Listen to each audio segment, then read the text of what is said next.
icyizere rero dufite mu bumenyi n'ikoranabuhanga nibyo biduha imbaraga bikadufasha guhanga udushya kugira ngo izo mbaraga dukura mu byo twiga bidufashe kugenda duhindura ubuzima.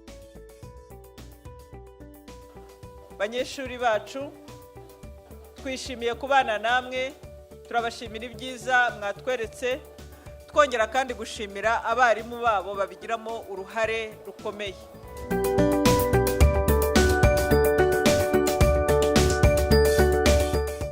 Dufite projet yitwa Smart City, Smart House and Smart Garden.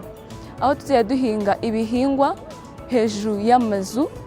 Ibyo bihingwa rero bikazaba byuhirwa na process iri automatique, aho tuzajya dukoresha sensors. Ni akabox twakoze kabasha gucollectinga iriya carbon dioxide ibiri mu modoka kakayifiltratinga ku buryo yabasha gusohoka hanze ari oxygene. Twakoze ikaramu ishobora gukorana na telefone zose za touch screen zikorana n'urutoki.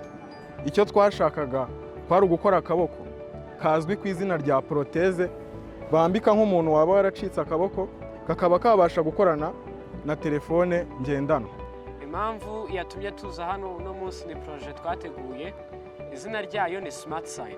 Smart Sign rero igakora iti: dufite section y'abarwayi tukagira na section ya behavior. Iyo urebye imishinga y'abanyeshuri bafite hano ni imishinga izana ibisubizo ku bibazo bitandukanye by'ubuzima. Nongere kandi mbizeze ko Minisiteri y'Uburezi izakomeza gushyigikira ubumenyi, ishaka uburezi ariko inashyira n'ibikoresho bikenewe mu mashuri yigisha ubumenyi.